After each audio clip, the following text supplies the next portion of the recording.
eu quero que você me diga uma medicina, uma pessoa que estuda medicina e não agiu dessa maneira. E todo mundo que é aprovado, todo mundo que alcança o seu objetivo, com certeza tem essa relação lógica, tem esse segredinho bem claro na sua cabeça. E é sobre isso que eu quero falar com você hoje. Esses dias, uma moça, ela me mandou mensagem lá no Instagram e eu gosto sempre de responder todo mundo na medida que eu posso, no tempo que eu tenho, que tem vezes que eu desinstalo tudo, como por exemplo agora tá minha semana de prova, e aí eu desinstalei tudo pra poder estudar. E respondi ela me deu uma situação problema e ela tava se preparando para uma prova.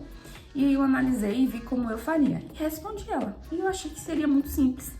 Mas eu vi que ela ficou muito maravilhada e muito agradecida com a minha forma de pensar sobre aquele problema. E eu vi que essa relação que eu estabeleci para responder o problema dela foi exatamente o que embasou as mudanças que eu fiz no meu ano de aprovação. E a partir disso, eu decidi trazer aqui para o canal para conversar com vocês e ver que não só os gênios passam em medicina, quem tem estratégia que passa em medicina.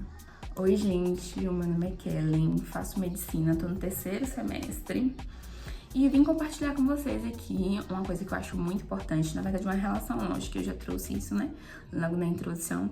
É quase que uma função, uma coisa que está atrelada à outra, que vai levar a um resultado, que no nosso caso vai ser a nossa aprovação na universidade que a gente quer, no curso que a gente quer. Então vamos lá, vamos pro vídeo. É uma função. A função da aprovação é o seguinte, né? Saber exatamente ou o mais próximo do exato possível o que estudar e quanto tempo claramente você tem para isso. Mas calma, a gente vai destrinchar isso, como que isso funciona.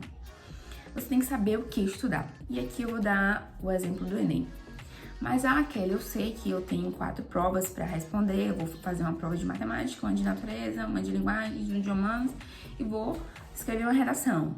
Beleza, não é sobre isso que eu tô falando. Eu tô falando sobre precisamente o que cai, ou o que mais cai, o que é mais recorrente em cada prova. Então, o que é que eu fiz? Eu separava um tempo e a partir de diferentes fontes que eu achava confiável, na internet mesmo, eu selecionava os 10 assuntos que mais caíam para cada disciplina. Não é para cada área do conhecimento, não é para cada dia de prova. A gente precisa ser assertivo, a gente precisa ser direcionado. E quanto mais estratégico a gente for, mais a gente vai conseguir manipular ou controlar os nossos resultados. E estratégia, quando a gente está falando de prova, é muito mais relevante do que quando a gente fala de inteligência em si ou de conhecimento. Porque muitos candidatos têm conhecimento, mas acabam não chegando no ponto que devem, que é a aprovação. Então, tantas vezes eu fazia uma prova que eu sabia o assunto, mas eu não gerenciei bem o meu tempo, eu não revisei devidamente o que eu deveria ter visto. E isso às vezes acontece com você, acontece com muita gente. E foi o que eu mudei no ano da minha aprovação, e de um ano para outro, eu parei para pensar depois, o salto que eu dei foi fenomenal. Saber o que estudar é muito importante. E isso parece simples, como se fosse uma coisa que todo mundo deveria saber, porque todo mundo deveria saber isso. E é o que eu faço na faculdade, ou pelo menos deveria fazer sempre na faculdade. Porque saber o que estudar e até quanto tempo eu tenho para isso é muito importante. Porque a gente meio que entra em um estado de alerta e a gente consegue progressivamente acompanhar o nosso desenvolvimento. Mas isso aí, a questão do acompanhamento é assunto para outro vídeo. O que eu quero te dizer é que você tem que saber o que estudar para cada área do conhecimento, para cada matéria específica e pelo menos os 10 assuntos que mais caem daquela matéria. Você vai sentar, você vai pegar uma folha de papel, seu caderno de pensamento, seu caderno de anotação, seu caderno de estratégia e vai colocar quais são os 10 assuntos que mais caem para matemática, quais são os 10 assuntos que mais caem em física, quais são os 10 assuntos que mais caem em história, quais são os 10 assuntos que mais caem na prova de linguagem, quais são os assuntos que mais caem de gramática, por exemplo. E aí a gente vai, a partir disso, traçar estratégias para poder aumentar o nosso conhecimento nessas áreas que mais caem. Eu pensei em trazer aqui para você o que é que eu usei para basear o meu estudo. Só que assim, isso já tem mais de um ano e meio que eu parei de estudar pro Enem. Então eu posso estar meio defasada, eu não acompanhei a prova, mudanças da prova, eu realmente não acompanhei. Então eu acredito que vai ser mais produtivo para você, assim como eu fiz, E eu não sou melhor do que você, eu não sou mais inteligente que você. Se eu fiz, você também consegue. Você vai separar, tipo, amanhã, você vai separar uma manhã. E isso é muito importante, porque é um meta-estudo, é estudar como se estuda. Você não vai estar perdendo tempo, você vai estar ganhando tempo, você vai estar deixando de perder tempo, na verdade.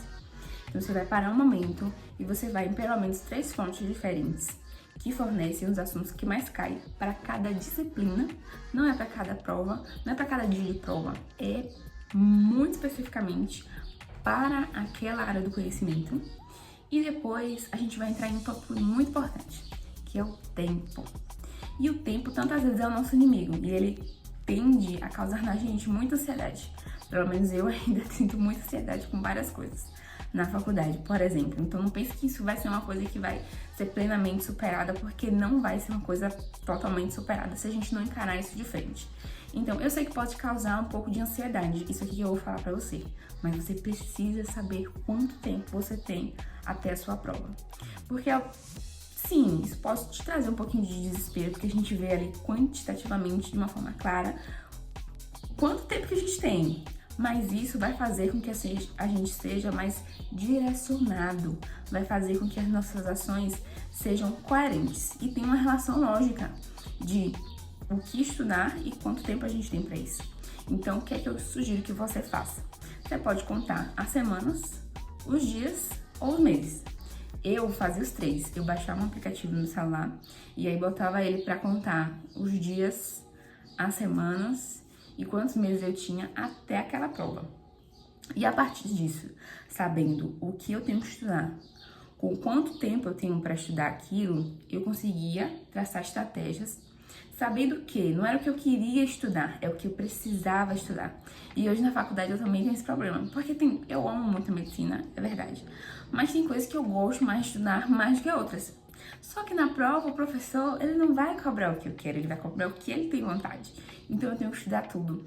E eu percebi que toda vez que eu sigo essa relação lógica de o que estudar e quanto tempo estudar, eu consigo ir bem. Mas se eu não defino muito bem o tempo que eu tenho e nem o que eu devo estudar, eu acabo me perdendo. E isso é muito frustrante. E eu parei para pensar que eu tenho que seguir o meu próprio método, que foi o que me ajudou para a aprovação. E toda vez que eu não sigo isso, que foi o que aconteceu hoje, por exemplo, na minha prova de farmacologia, que eu estudei uma coisa e o professor cobrou outra, porque eu pensei que ele ia por um caminho, mas na verdade ele cobrou exatamente o que estava no slide dele, e eu queria que ele cobrasse o que estava no livro, então eu não segui o meu próprio recurso lógico. E aí eu perdi uma questão, fiquei muito triste, chorei. E tô aqui agora gravando esse vídeo pra você. E passo por essa mesma questão que eu passei, por essa mesma situação. E eu espero ter aprendido, na verdade eu aprendi. Agora tudo que eu for estudar vai ser baseado no que o professor passa em sala de aula, não no que eu gostei ou o que eu queria que ele cobrasse. O saber o que estudar é muito importante. E eu quero que você saia desse vídeo sabendo disso.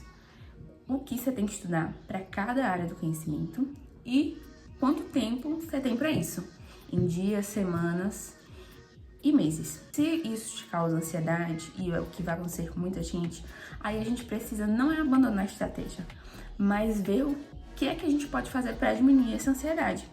Porque a ansiedade é uma problemática recorrente na vida de muitos dos estudantes. É algo a ser enfrentado, não é pra gente ter covardia, não é pra gente ter medo de dizer, nossa, eu tô sentindo ansiedade. Vamos traçar estratégias para isso, tá bom?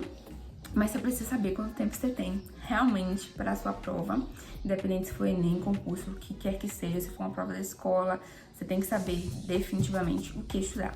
Mas como a gente quer ser efetivo, a gente vai procurar saber o que mais cai. Eu acredito que seja mais produtivo você ir pesquisar aí pelo menos 3 fontes diferentes, faz a sua listinha, compara as listas, vê o que é comum, né, nessas fontes e aí você escolhe. A partir disso, a gente vai montar um planejamento semanal para alcançar todos aqueles assuntos que a gente precisa ver. A relação lógica é saber o que estudar bem especificamente e saber quanto tempo a gente tem para isso especificamente. E a partir dessas duas coisas definidas, a gente vai uni-las para poder alcançar o nosso objetivo, que é ver tudo em um tempo possível. Ver tudo que é interessante, ver tudo que é relevante, ver tudo que realmente cai. Porque a gente sabe que o Enem é uma prova que tem recorrência de alguns assuntos e outros não. Então não vale a pena, sei lá, você ver binômio de Newton em matemática, sendo que você tem que ver geometria analítica, você tem que ver geometria plana, com certeza. E dentro disso, dentro dos assuntos que mais caem, tem maior quantidade. E aí é outra questão que a gente tem. Então você vai fazer as suas listinhas a partir de 3 fontes, ver o que é que mais cai nessas, escolher os 10. E desses 10 você vai colocar um nível, um valor. E esse valor não dá para eu fazer, não dá para outra pessoa fazer. Porque você vai basear de 1 a 3 qual é o nível de relevância daquele assunto. E para isso você vai usar 2 estratégias. Você vai ver quanto que é recorrente em número de questões no Enem e a sua dificuldade. Então, por exemplo, digamos que você tem muita dificuldade com logaritmo, por exemplo. E logaritmo, eu acho que ainda esteja, né, dentro dos 10 temas que mais caem, pelo menos para matemática. Só que você também tem dificuldade em geometria plana. E geometria plana cai muito mais que log. Então, log não seria tão interessante você gastar a mesma quantidade de tempo que você vai empregar para geometria plana em logaritmo, porque geometria plana, obviamente, cai mais.